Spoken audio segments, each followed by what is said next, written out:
Pria berjubah biru ini setengah baya. Matanya dingin tetapi memiliki cahaya iblis. Bibirnya tipis dan dia mengeluarkan aura keras. Rambutnya yang acak-acakan membuatnya tampak seperti setan di antara surgawi. Dia berjalan keluar dari gerbang altar dan terbang ke udara. Sosoknya belum mengeras. Jika seseorang memandangnya, mereka masih akan melihat altar di belakangnya. Wang Lin melayang di udara, dan di belakangnya ada kupu-kupu yang muncul di depan kereta perang. Kupu-kupu itu dengan lembut mengepakkan sayapnya untuk menjaga dirinya tetap terbang. Mata anggota klan abadi dipenuhi dengan kehati-hatian saat mereka menatap pria parubaya dan mundur. Mata Teasan dingin saat dia melangkah maju dan berteriak, "Siapa ini?" Tatapan pria parubaya berjubah biru itu bergerak dari Teasan dan menyapu seluruh anggota klan abadi. Tatapannya akhirnya jatuh pada Wang Lin dan menjadi serius. "Kamu bukan dari sini. Dari mana asalmu?" Ekspresi Wang Lin dingin. Dia bisa melihat kultivasi pria parubaya ini sekilas. Pria parubaya berada di puncak tahap korporeal yang sedikit lebih tinggi dari dirinya. Pada saat ini Teasan mengerutkan kening dan bergegas maju. Tato di tubuhnya berkelebat dan mengental di tangan kanannya saat dia meninju pria parubaya itu. Teasan berteriak, "Siapa ini?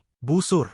Mata pria berjubah biru itu mengungkapkan penghinaan. Seolah-olah dia sedang melihat seekor semut saat dia menatap Teasan. Dia mengangkat tangan kanannya dan menunjuk dengan satu jari. Riak muncul dengan jari sebagai pusat dan mulai menyebar. Sama seperti Teasan mendekat, ekspresinya segera berubah pucat. Dia bisa dengan jelas merasakan kekuatan di dalam tubuhnya yang mencegahnya mendekat dan menyerang. Kekuatan ini sangat kuat, seolah-olah itu adalah naluri yang tertanam dalam ketubuhnya. Saat dia berada 200 kaki dari pria parubaya, Teasan tidak bisa bergerak lebih dekat. Wajahnya menunjukkan rasa sakit saat seluruh tubuhnya bergetar dan banyak keringat menetes ke bawah. Dia jelas merasa bahwa kekuatan yang mencegahnya untuk bergerak maju berasal dari tatonya sendiri. Kekuatan dari tato membuatnya jadi dia tidak bisa menahan diri. Seolah-olah dia telah bertemu musuh alami. Tidak peduli seberapa kuat dia masih tidak akan berani menyerang pria parubaya itu. Dia memiliki perasaan yang sangat kuat sementara pikirannya bergetar. Seolah-olah pihak lain hanya perlu satu pemikiran untuk menyebabkan dia segera runtuh. Teasan tidak pernah merasakan perasaan ini dalam hidupnya. Namun saat perasaan ini muncul, seolah-olah itu selalu ada di sana. Itu adalah sesuatu yang dicap ke dalam kehidupan semua anggota klan abadi. Dia tidak bisa menolak.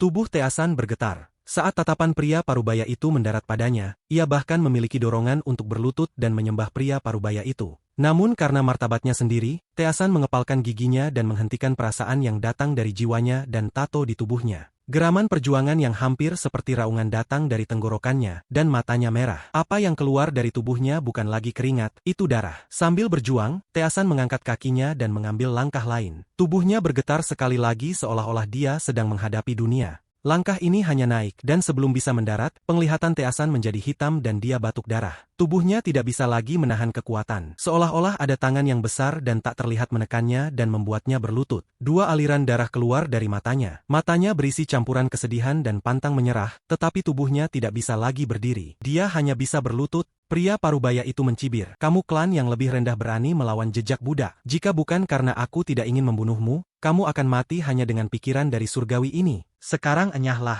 Seolah-olah tubuh Teasan dipukul oleh tangan yang tak terlihat. Suara ledakan datang dari tubuhnya saat dia dibuang. Dia jatuh ke tanah lebih dari 1000 kaki jauhnya. Teasan berjuang untuk bangun. Matanya dipenuhi dengan tatapan yang keras dan membunuh saat dia berteriak, "Siapa kamu?" Pada saat ini, tidak hanya Teasan, tetapi semua anggota klan abadi yang tersedot menghirup udara dingin saat mereka menatap pria parubaya itu. Apa yang baru saja terjadi itu terlalu aneh, dan mereka tidak bisa menerimanya. Wajah leluhur pucat saat dia memandang pria parubaya itu. Dia sepertinya mengingat sesuatu dan tubuhnya mulai bergetar. Tatapan pria berjubah biru itu dingin dengan sedikit kebanggaan saat dia dengan tenang berkata, "Surgawi, kenapa kamu belum berlutut?" Leluhur klan abadi mengeluarkan senyum masam, dan pada saat ini, dia tidak meragukan kata-kata pria parubaya itu. Dia ingat bagaimana para leluhur menggambarkan kegembiraan dan rasa hormat mereka saat bertemu surgawi dalam catatan. Tidak perlu menebak identitas orang ini. Begitu kamu bertemu mereka, kamu akan tahu. Ini adalah kata-kata yang ditinggalkan oleh leluhur klan abadi. Orang tua itu masih belum mengerti. Dia mengira bahwa kegembiraan dan rasa hormat dengan kesetiaan. Namun saat dia melihat surgawi, dia mengerti. Aku hanya bisa bersemangat. Mau tidak mau aku harus menghormati. Pria tua itu tersenyum sedih dan berlutut di tanah ketika dia berbisik. Yang rendahan ini menyapa surgawi. Dia bukan satu-satunya yang berlutut. Hati para anggota klan abadi lainnya bergetar saat pria parubaya menatap mereka. Ada kekuatan di dalam tubuh mereka yang membuat mereka menyerah. Bahkan jika mereka mati, bahkan jika jiwa mereka hancur, mereka masih harus menyerah. Satu persatu, anggota klan abadi berlutut dan menundukkan kepala. Sesaat kemudian, hanya ada dua orang yang tidak berlutut, Wang Lin dan Teasan. Teasan tidak berlutut karena dia sudah berlutut sekali. Kali ini, tidak peduli berapa banyak darah yang keluar dari tubuhnya atau seberapa besar kekuatan tak terlihat menekannya. Dia berjuang untuk memaksa dirinya untuk tidak berlutut. Suara ledakan datang dari dalam Teasan dan darah menyembur kemana-mana. Dia sudah terluka dalam pertempuran dengan Wang Lin, jadi saat ini tubuhnya tidak tahan lagi. Matanya redup, tetapi masih menunjukkan tatapan pantang menyerah. Wang Lin mengerutkan kening saat dia melihat apa yang terjadi. Dia dapat memperoleh banyak informasi dari ini. Apakah itu adalah klan abadi terpilih atau klan abadi terpisah? Jelas keduanya adalah budak surgawi. Jejak budak membuat semua generasi masa depan menjadi budak surgawi. Ini adalah jejak budak yang ditempatkan pada warisan klan, seperti keluarga Liuan.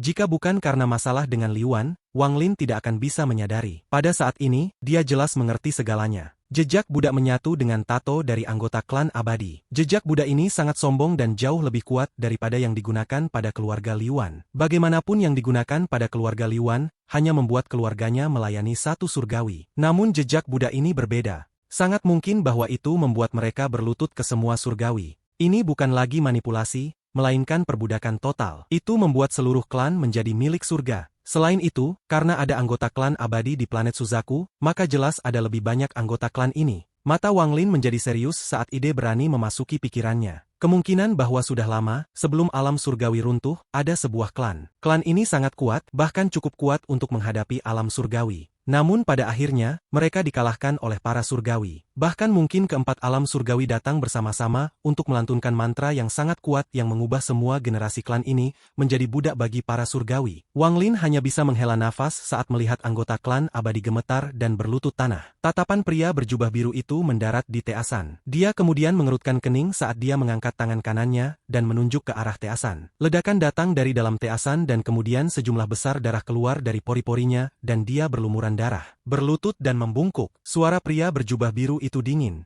Mata Teasan suram, tetapi matanya memiliki pandangan yang teguh. Namun kekuatan jejak budak bukanlah sesuatu yang bisa dia tolak. Seolah-olah gunung yang tak terhitung jumlahnya menabraknya, saat lututnya hancur dan dia berlutut di tanah. Pada saat ini, lingkungan sekitarnya sangat sunyi. Suliguo terbang jauh saat dia menyadari ada sesuatu yang salah. Dia merenung apakah dia akan melawan atau menyerah jika iblis itu dikalahkan. Binatang buas itu mengitari udara dengan tatapan terkunci pada pria parubaya itu. Katak guntur memandang dari kejauhan dengan tatapan dingin dan perutnya membuncit. Pria berjubah biru itu menatap Wang Lin, tapi dia tidak melakukan apa-apa. Dia secara alami telah melihat kultivasi Wang Lin, dan kupu-kupu di sebelah Wang Lin memberinya rasa bahaya yang sangat kuat. Orang ini bukan seseorang dari klan rendahan ini. Bagaimana dia bisa masuk? Dari tampilan auranya, dia bukan surgawi. Siapa dia? Mata pria berjubah biru itu menyala dan dia tidak memprovokasi Wang Lin. Sebaliknya, tangan kirinya menekan altar di bawahnya dan gerbang altar terbuka. Pada saat gerbang terbuka, helai kabut hitam menyerbu keluar dan berubah menjadi binatang buas kabut mengerikan. Wanita dari dalam tungku juga keluar,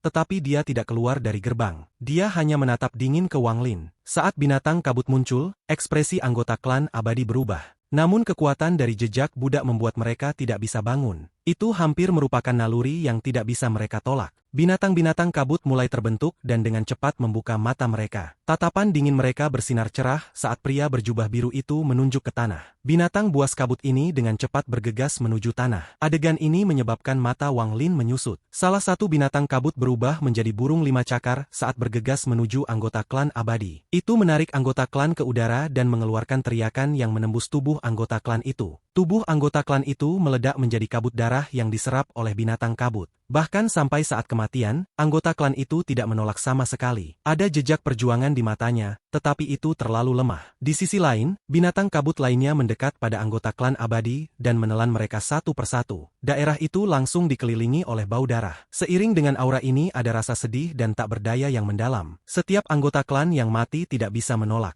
Kesedihan di mata mereka sangat kuat. Pada saat kematian mereka memperoleh pencerahan di hati mereka. Mungkin ini misi klanku. Teasan berlutut di tanah dengan kedua lututnya hancur. Dia berjuang untuk mengangkat kepalanya dan melihat kematian anggota klannya. Suara seperti raungan binatang buas datang dari tenggorokannya. Vena di wajahnya menggembung saat dia mencoba melawan jejak budak yang telah menjadi naluri klannya. Saat pria berjubah biru itu dengan dingin menyaksikan semua ini, ekspresinya tenang. Tubuh leluhur klan abadi bergetar. Ada embusan angin saat pemuda di belakangnya terlempar ke udara oleh binatang buas kabut dan dimakan. Pria tua itu tanpa sadar mengangkat kepalanya saat setetes darah hangat jatuh ke wajahnya dan meluncur turun ke pipinya. Mata pria tua itu mengungkapkan rasa marah yang kuat. Dia bergumam, "Kenapa?" Tepat pada saat ini, seekor binatang kabut bergegas mendekat dan menyeret lelaki tua itu ke udara. Sebuah kekuatan datang dari bagian terdalam hatinya dan memenuhi tubuhnya. Mata pria tua itu dipenuhi dengan kesedihan saat dia melihat pria berjubah biru dan berteriak, "Kenapa?" Saat orang tua itu berteriak, anggota klan yang belum terbunuh berjuang untuk mengangkat kepala mereka. Pandangan mereka mengikuti pria tua itu dan mendarat di pria berjubah biru.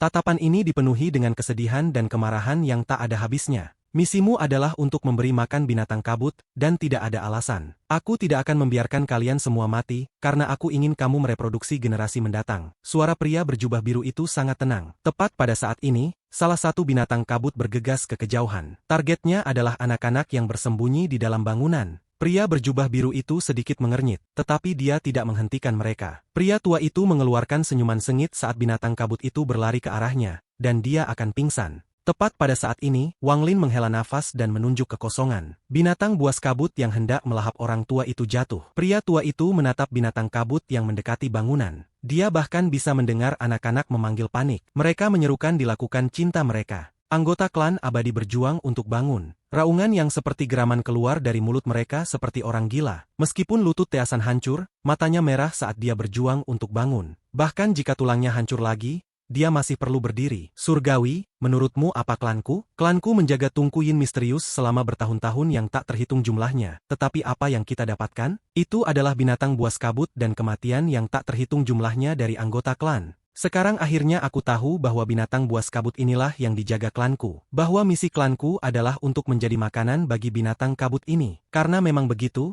aku akan menolak. Bahkan jika tubuhku hancur, aku tidak akan menyerah." Raungan Teasan akhirnya menembus tenggorokannya dan keluar. Tidak hanya dia, semua anggota klan abadi mengeluarkan raungan. Tumbuhan di antara kedua alis mereka berkilat kuat saat mereka berjuang untuk berdiri. Ekspresi pria berjubah biru itu masih dingin saat dia berkata dengan jijik, "Saat itu, klanmu hilang dan menjadi budak. Ini hidupmu, kamu tidak dapat mengubahnya." Saat dia berbicara, dia mengangkat tangan kanannya dan menekan ke bawah, menyebabkan serangkaian ledakan. Darah disemprotkan keluar dari tubuh anggota klan abadi dan mereka berhenti bangun. Hanya Teasan yang berteriak. Saat dia melesat keluar, ledakan datang dari dalam tubuhnya saat tulangnya hancur, tapi dia masih melesat. Mata pria berjubah biru itu menyala dan dia menunjuk dengan jarinya. Wang Lin menghela nafas. Dia awalnya tidak mau ikut campur. Asal-usul pria berjubah biru ini sangat misterius, dan dia sebenarnya adalah seorang surgawi. Namun saat dia menghela nafas, dia membuka mulutnya dan serpihannya terbang keluar. Saat itu muncul, itu terbang antara Teasan dan pria berjubah biru. Mata pria berjubah biru itu menyala dan pandangannya berubah dingin. Tangan kanannya membentuk segel dan sebuah ran yang dipenuhi dengan energi celestial ditembakkan ke Wang Lin. "Aku pikir kamu tidak akan bertindak." Pria parubaya itu mencondongkan tubuh ke depan saat ia bergegas mengejar ran dan bergegas menuju Wang Lin. Tangan kanan Wang Lin menunjuk ke fragmen, menyebabkannya berputar dan menabrak pria berjubah biru. Pada saat yang sama, Wang Lin tiba di samping Teasan. Tangan kirinya menyentuh Teasan dan mengirimkan energi asal ke tubuh Teasan. Tubuh Teasan segera terlempar keluar menuju binatang kabut yang menerjang bangunan. Setelah melakukan ini, Wang Lin berbalik dan kedua jarinya membentuk pedang dan segera ditebang. Ran yang masuk segera runtuh dan berubah menjadi riak yang dengan cepat menghilang. Pada saat ini, potongan itu mendarat dan mata pria berjubah biru itu menjadi dingin. Tangannya membentuk segel dan energi celestial di dalam tubuhnya melonjak. Kemudian tombak muncul di tangannya.